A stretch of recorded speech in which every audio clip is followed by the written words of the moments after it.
The Boston Tea Party is one of the most iconic events in American history, celebrated as a bold act of defiance against British tyranny. But if we strip away the patriotic gloss, what really happened that night in December 1773 were the men who dumped 342 chests of tea into Boston harbor heroes, or criminals. To the British, this wasn't just a protest. It was an act of vandalism, even terrorism. So, let's dive into the real story behind the Boston Tea Party and see how perspective changes everything. Picture this.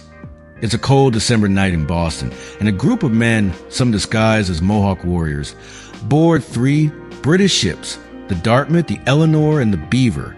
Over the next few hours, they methodically smash open chests of tea and dump them into the harbor.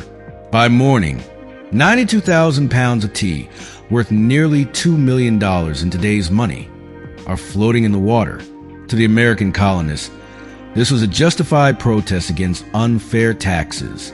But to the British government, it was outright theft and destruction of property. So who was right?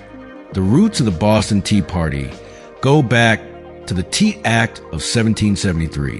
The British East India Company was struggling, drowning in debt, and sitting on tons of unsold tea. To bail them out, Parliament gave the company a monopoly on tea sales in the colonies.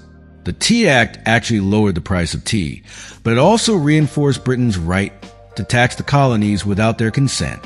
For colonists, this wasn't about the cost of tea. It was about principle. No taxation without representation wasn't just a slogan. It was a demand for basic rights. So, when 3 ships loaded with British tea arrived in Boston, the Sons of Liberty, led by figures like Samuel Adams and Paul Revere, decided to make a statement. But here's where things get complicated. The men who carried out the Boston Tea Party weren't just random rebels. They were organized, disciplined, and surprisingly careful. They didn't harm the ship's crews, and they even replaced a broken padlock the next day.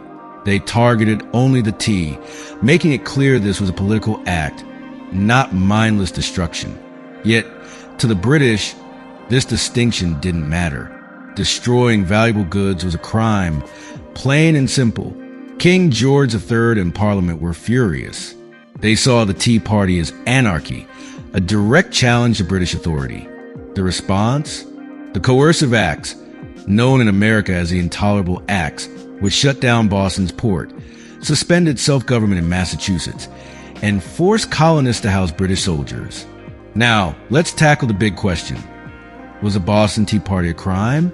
By today's standards, destroying someone else's property is illegal no matter the motive. The British certainly saw it that way. But history is written by the winners. And in the American narrative, the Tea Party became a symbol of resistance. The participants knew they were breaking the law, but they believed they were fighting for a higher cause. In their eyes, they weren't criminals. They were patriots. What's fascinating is how differently the event was perceived. British newspapers condemned the Boston rioters as lawless radicals.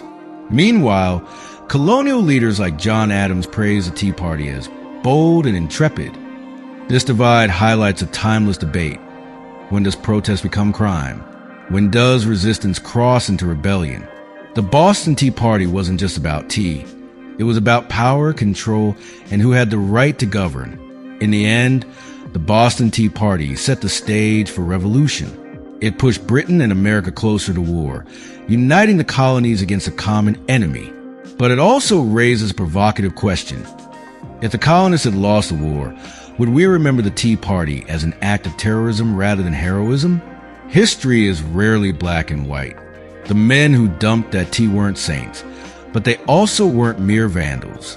They were willing to break the law for what they believed was right. And that's a line between criminal and revolutionary that's still debated today. So, what do you think? Were the participants of the Boston Tea Party pirates or patriots? Let us know in the comments.